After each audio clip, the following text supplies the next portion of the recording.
Selamat malam Bapak Ibu yang terkasih di dalam Kristus.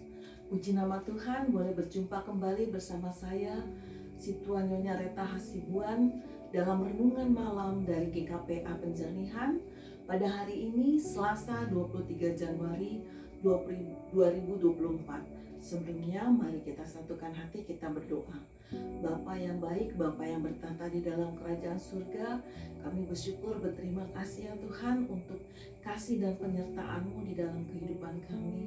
Hingga pada malam hari ini sebelum kami beristirahat ya Bapa, kami rindu disapa oleh kebenaran firman-Mu, sehingga olehnya kami mendapatkan kekuatan baru untuk menjalani hari yang Tuhan masih berikan. Di dalam nama Tuhan Yesus kami berdoa dan ucap syukur. Amin. Bapak Ibu yang terkasih, firman Tuhan yang untuk kita renungkan pada malam hari ini terambil dari 1 Tesalonika 5 ayatnya yang ke-16 dan ke-8 sampai dengan ke-18. Demikian firman Tuhan.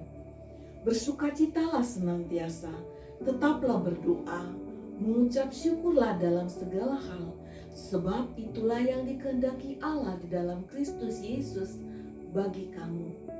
Renungan malam saya beri judul nasihat-nasihat terakhir dari Paulus. Bapak Ibu yang terkasih di dalam Kristus, perikop yang menjadi pokok perenungan pada malam hari ini merupakan bagian dari nasihat yang disampaikan Paulus kepada jemaat-jemaat di Tesalonika.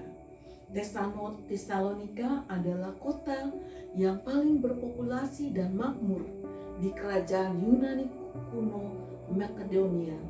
Kota tersebut dibangun di pelabuhan alami yang terbaik di Laut Aegean, terletak di jalan raya utama yang menghubungkan kota Roma dengan Asia.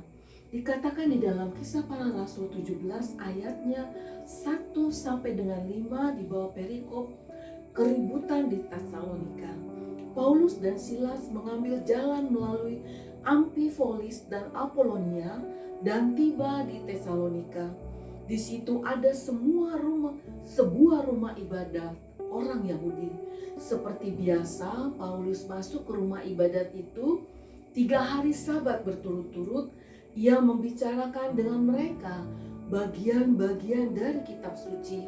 Ia menerangkannya kepada mereka dan menunjukkan bahwa Mesias harus menderita dan bangkit dari antara orang mati. Lalu ia berkata, "Inilah Mesias, yaitu Yesus yang kuberitakan kepadamu." Beberapa orang dari mereka menjadi yakin dan menggabungkan diri dengan Paulus dan Silas, dan juga sejumlah besar orang Yunani yang takut kepada Allah, dan tidak sedikit perempuan-perempuan terkemuka. Tetapi orang-orang Yahudi menjadi iri hati, dan dengan dibantu oleh beberapa penjahat dari antara petualang di pasar, mereka mengadakan keributan dan mengacau di kota itu. Bapak Ibu yang terkasih di dalam Kristus, Jemaat Tesalonika yang telah menerima pemberitaan dari Paulus dan Silas, mereka menghadapi penganiayaan karena iman kepada Yesus. Pelayanan Paulus yang seharusnya masih beberapa waktu lamanya di Tesalonika harus dihentikan oleh karena keributan yang terjadi di Tesalonika. Maka oleh dari itu Paulus dalam suratnya menuliskan kata-kata, mengirimkan surat untuk memberikan dorongan semangat agar menguatkan jemaat untuk dapat hidup bagaimana selayaknya kehidupan orang Kristen. Maka Paulus juga mengirimkan Timotius untuk melihat bagaimana kondisi keadaan daripada jemaat yang ada di kota Tesalonika itu. Namun ia sungguh menyatakan apresiasinya berdasarkan laporan yang diterimanya dari Timotius. Pelayanan Paulus yang seharusnya masih beberapa waktu lamanya di Tesalonika harus terhenti oleh karena keributan yang terjadi di Tesalonika.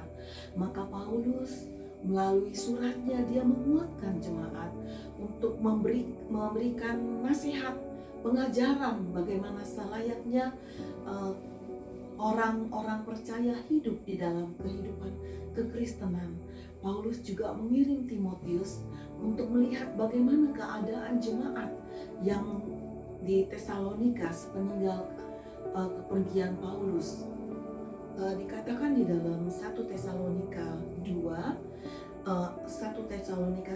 ayatnya yang kedua dan sampai dengan keempat dan ayat 6, demikian firman Tuhan, buah pemberitaan Paulus, kami selalu mengucap syukur kepada Allah karena kamu semua dan menyebut kamu dalam doa kami, sebab kami selalu mengingat pekerjaan imanmu, usaha kasihmu dan ketekunan pengharapanmu kepada Tuhan kita Yesus Kristus di hadapan Allah dan Bapa kita.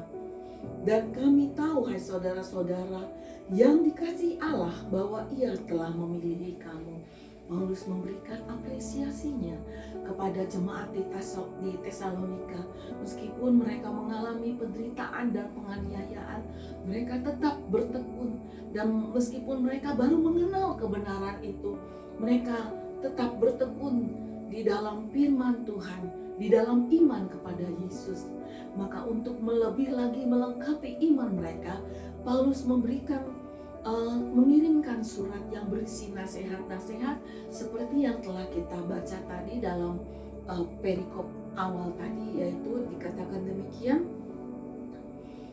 bersukacitalah senantiasa, tetaplah berdoa dan mengucap syukur dalam segala hal, sebab itulah yang dikehendaki Allah di dalam Kristus Yesus bagi kamu. Bersukacita karena Allah telah memilih kita sebagai umat yang percaya kepadanya. Di dalam Kolose 1 ayat 12 sampai dengan 13, dan mengucap syukur dengan sukacita kepada Bapa yang melayakkan kamu untuk mendapat bagian dalam apa yang ditentukan untuk orang-orang kudus di dalam kerajaan terang.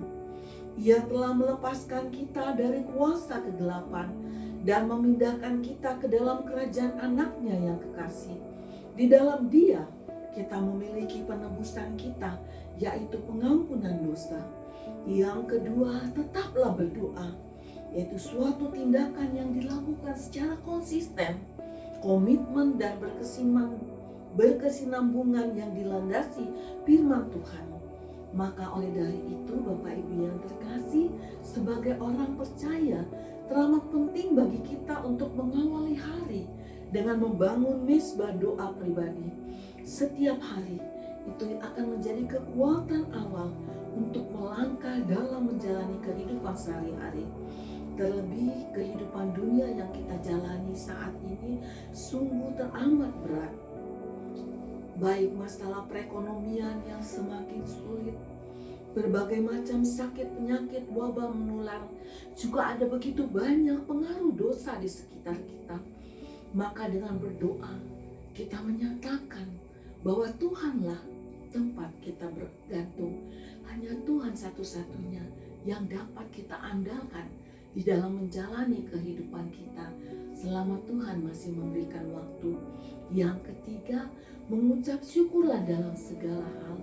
Bapak Ibu yang terkasih, firman Tuhan di dalam Matius 16 ayat 26 menyatakan, apa gunanya seorang memperoleh seluruh dunia tetapi kehilangan nyawanya, dan apakah yang dapat diberikannya sebagai ganti nyawanya?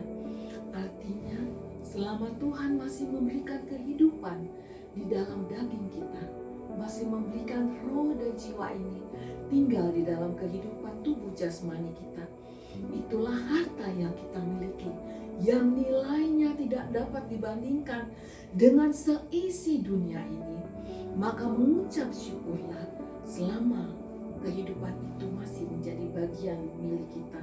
Bapak Ibu yang terkasih, demikianlah firman Tuhan. Biarlah nasihat-nasihat yang Paulus sampaikan melalui kepada jemaat di Tesalonika itu juga menjadi nasihat kepada kita untuk kita senantiasa tabah, tekun di dalam menjalani kehidupan kekristenan ini. Tuhan Yesus memberkati firman-Nya. Mari kita satukan hati, kita berdoa. Bapa yang baik, Bapa yang bertata dalam kerajaan surga, firman-Mu ya dan amin. Kami bersyukur, bersuka cita Tuhan, Kau telah memilih kami menjadi bagian daripada pengenalan akan Kristus Tuhan sebagai umat yang telah mengalami penebusan dosa. Oleh karena itu Tuhan Yesus, biarlah hati dan kehidupan kami, boleh kami fokuskan pandangan kami kepada Engkau Tuhan Yesus yang merupakan Tuhan dan Juru Selamat kami yang hidup. Biarpun banyak pergumulan di dalam dunia ini, tetapi Tuhan Yesus melalui firman-Mu, kami sungguh percaya bahwa Allah yang Immanuel itu senantiasa berada bersama kami. Oleh karena itu Tuhan Yesus, kuduskanlah kami di dalam setiap kehidupan kami. Biarlah kami senantiasa menjadi umat yang taat dan tekun menantikan kedatangan-Mu yang kedua. Terima kasih Bapa, seluruh kehidupan kami pada malam hari ini kami mau serahkan ke dalam nama Tuhan Yesus yang sungguh-sungguh Tuhan boleh berada bersama kami. Di dalam nama Tuhan Yesus, nama yang sungguh hidup dan nama yang teramat agung dan mulia, kami telah berdoa dan mengucap syukur. Haleluya. Amin. Selamat malam Bapak Ibu yang terkasih. Tuhan Yesus memberkati.